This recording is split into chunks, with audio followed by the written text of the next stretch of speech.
Saludo a Julio Santaella, él es presidente del INEGI y ya salieron los resultados del Censo de Población y Vivienda 2020. Julio, ¿cómo estás, presidente? Muy buenas noches.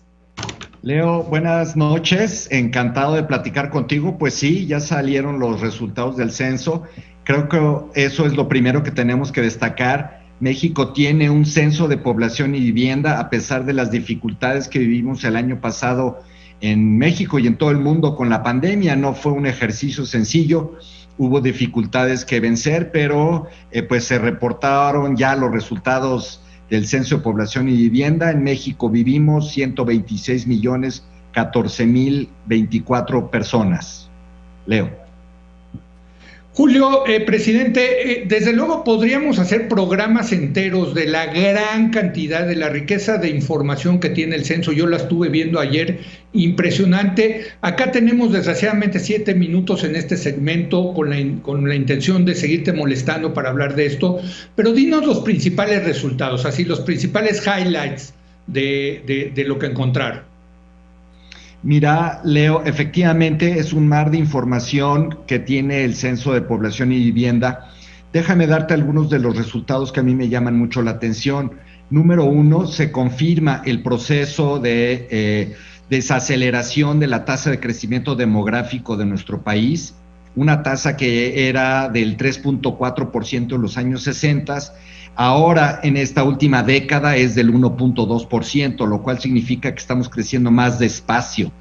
Esto viene aparejado con un tema del envejecimiento que observa nuestro país, mientras que en el año 2000 teníamos una edad mediana de 22 años, pues ya para el 2020 pues es una edad de 29 años. Entonces, como tú recordarás, pues las pirámides de población se están haciendo con una base cada vez más estrecha, lo cual tiene implicaciones muy importantes de política pública. Como tenemos relativamente menos jóvenes, niñas y adolescentes, pues necesitamos una política educativa diferente.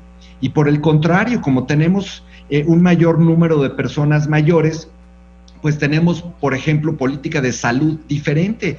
Predominan las enfermedades crónico-degenerativas, con la excepción del COVID que estamos viviendo actualmente, y por lo tanto eso requiere un cambio de estrategia de la política de salud. Nada más para darte un dato, Leo, tenemos más de 15 millones de personas mayores de 60 años en este país, lo cual es un dato fundamental en muchas dimensiones, en política de pensiones, por ejemplo, o para la campaña de vacunación que tenemos en nuestro país. Entonces, ese es realmente un megadato muy, muy importante.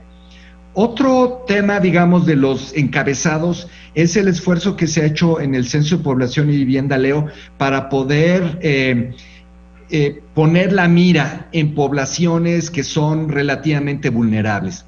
Uno de ellos se refiere a la identificación de las poblaciones que tienen habla y lengua indígena, ¿no? Que es uno de los rezagos históricos que tenemos en nuestro país.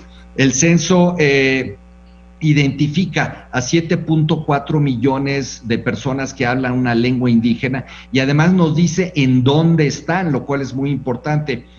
Un segundo grupo de esta categoría es que por primera vez un censo de población y vivienda identifica a aquellas personas que se autorreconocen como afromexicanos o afrodescendientes. Esto es relativamente una novedad. Aquí el Censo de Población y Vivienda nos dice que 2,5 millones de personas en nuestro país, es el 2% del total de la población, son afromexicanas o afrodescendientes de acuerdo con su propia percepción. Ahora, estos grupos no están distribuidos de manera homogénea en el país. Tenemos entidades como Guerrero o como Oaxaca, que tenemos proporciones más importantes de estos grupos de afrodescendencia. Y el tercer grupo que yo te señalaría que es muy importante es el de las personas con discapacidad, Leo.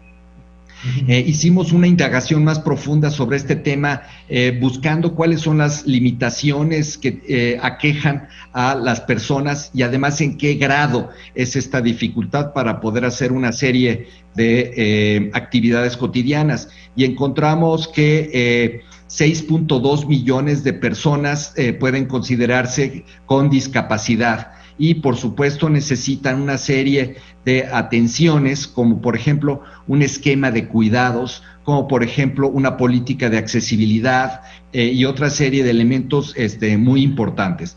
Te dejo esos dos grandes grupos, Leo, para que podamos platicar.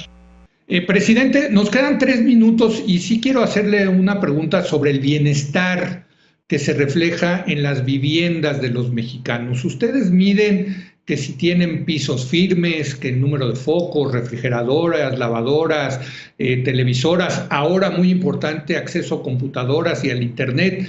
Yo le preguntaría, ¿se ha incrementado el bienestar de los mexicanos entre 2010 y 2020 por las características de las viviendas?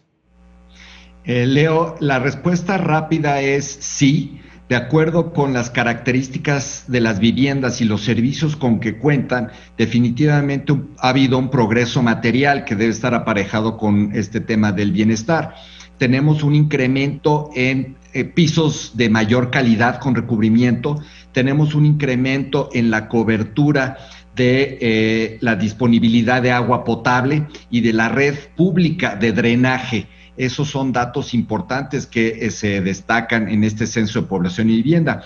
En cuanto al equipamiento del hogar, como tú lo señalas, continúa, digamos, incrementándose la disponibilidad de refrigerador, lavadora.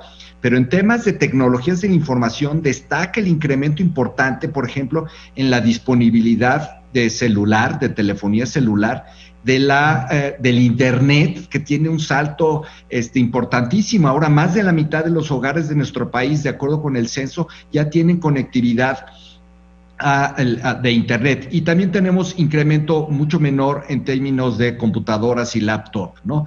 Por primera vez encontramos o preguntamos datos sobre telefonía, más bien sobre servicios de paga de televisión. Tenemos allí, por ejemplo, que cerca del 43%, Leo, de las viviendas en México contratan servicios de televisión de paga. Tenemos 19% que tienen servicio de streaming, es decir, adquieren películas, videos, música por internet. Y tenemos un 12% de las viviendas que reportan la posesión o la disponibilidad de una consola de videojuegos, que definitivamente está relacionado con el tema que tú me estás preguntando, Leo. Pues, presidente, le agradezco muchísimo. Desde luego felicitarlos ahí a todo el equipo súper profesional del INEGI, que en un año de pandemia saca este censo. Yo soy, como usted sabe, fan del INEGI, de lo que hace, de la seriedad y la profesionalidad de esa institución, y si me permite a través de usted felicitarlos a todo este equipo, porque yo sé que son miles de trabajadores los que hicieron este gran esfuerzo, presidente. El agradecido soy yo por esas palabras, Leo, y gracias por el reconocimiento, y ahora pues a utilizarlo. Tenemos mucho que revisar con estos datos. Eres muy amable, muchas gracias. Gracias al presidente del INEGI, Julio Santaella. Los datos, por cierto, ya están disponibles en internet, por si usted quiere empezar a revisarlos. Y bueno, pues yo aquí me despido. Le agradezco mucho que nos haya acompañado el día de hoy. Lo espero mañana en punto de las 10 de la noche, cuando otra vez sea la hora de opinar. Aquí nos vemos.